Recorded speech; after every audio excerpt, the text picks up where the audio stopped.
When we started Tesla, I thought maybe our chance of success was 10%.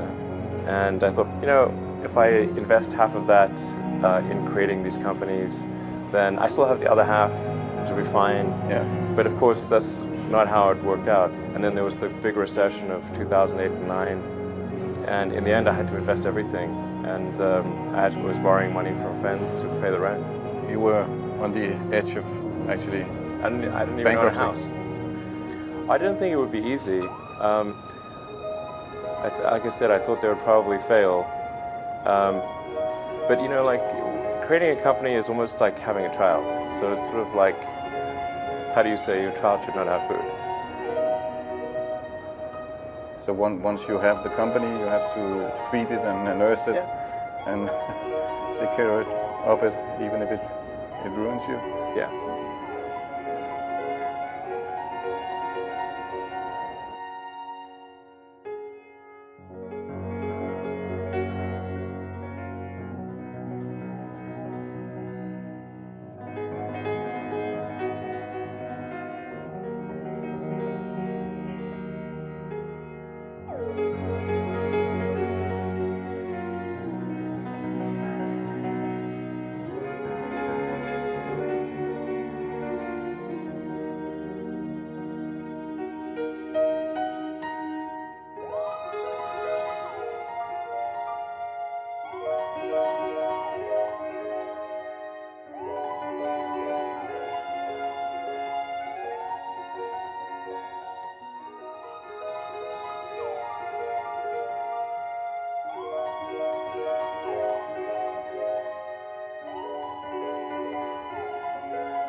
Tesla's to sell, sell, sell.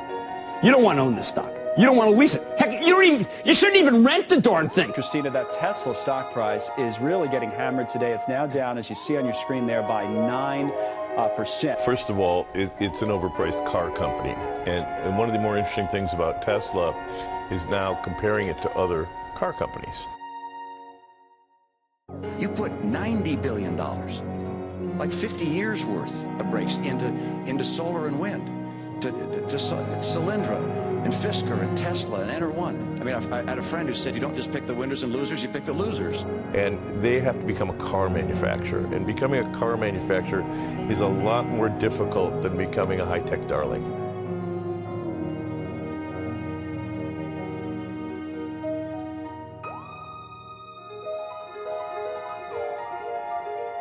Now is the time to overrule this administration's pledge to mediocrity.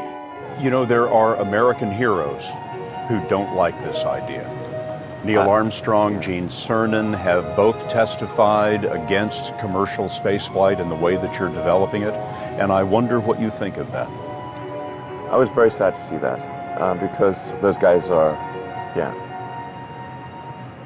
those guys are heroes of mine, so it's really tough. Private enterprise will not ever lead a space frontier. Not because I don't want them to, but my read of history tells me they can't. You know, I wish they would come and visit and see the hardware that we're doing here. And I think that would change their mind. They inspired you to do this, didn't they? Yes. And to see them casting stones in your direction. It's difficult.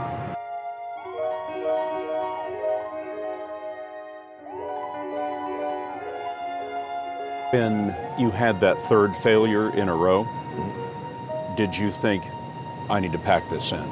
Never. Why not? I don't ever give up.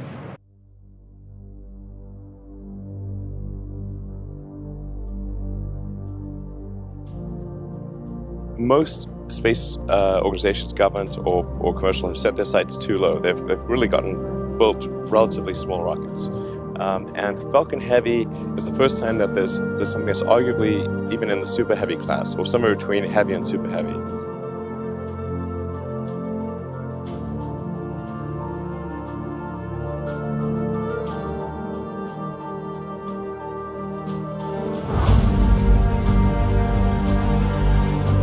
Hotels in the area are completely sold out.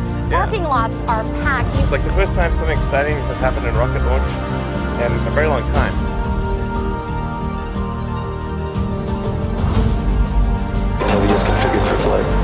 15, stand by for terminal count. SpaceX Falcon Heavy, go for launch. 10, 9, All systems go. 8, Booster ignition. 6, 5, 4, 3, 2, 1.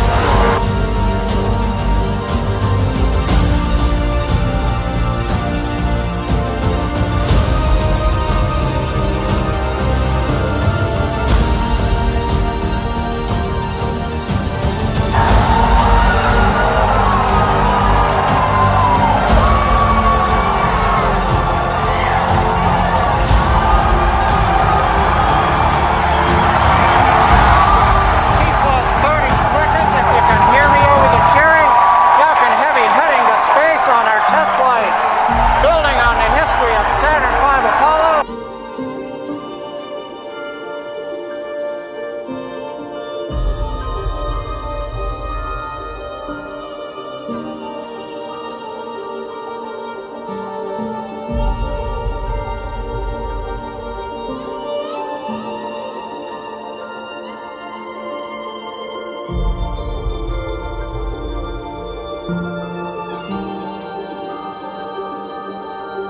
When you had that third failure in a row, did you think, I need to pack this in?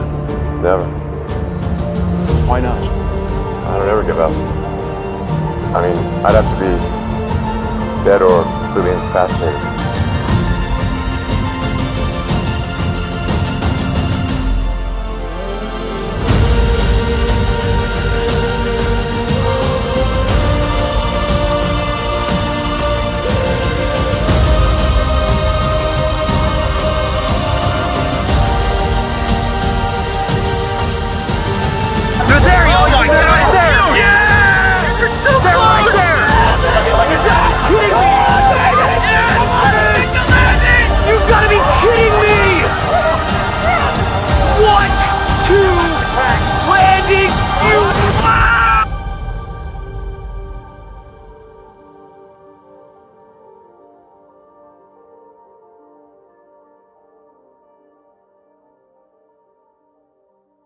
When I was a kid, I was wondering kind of what's the meaning of life?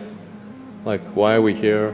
What's it all about? And I came to the conclusion that what really matters is trying to understand the right questions to ask.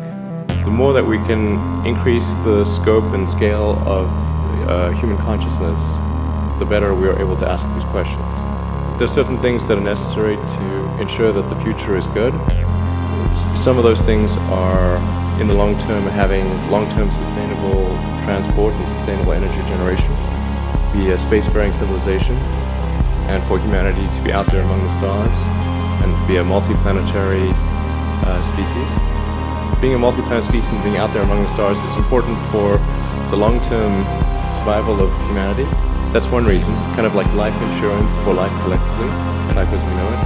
The part that I find personally most motivating is that it creates a sense of adventure and it makes people excited about the future. And if you consider two futures, one where we're forever confined to Earth until eventually something terrible happens, or another future where we are out there on many planets, maybe even going beyond the solar system, I think that second version is incredibly exciting and inspiring, and there need to be reasons to get up in the morning. You know, life can't just be about solving problems. There's got to be things that people find inspiring and make life worth living.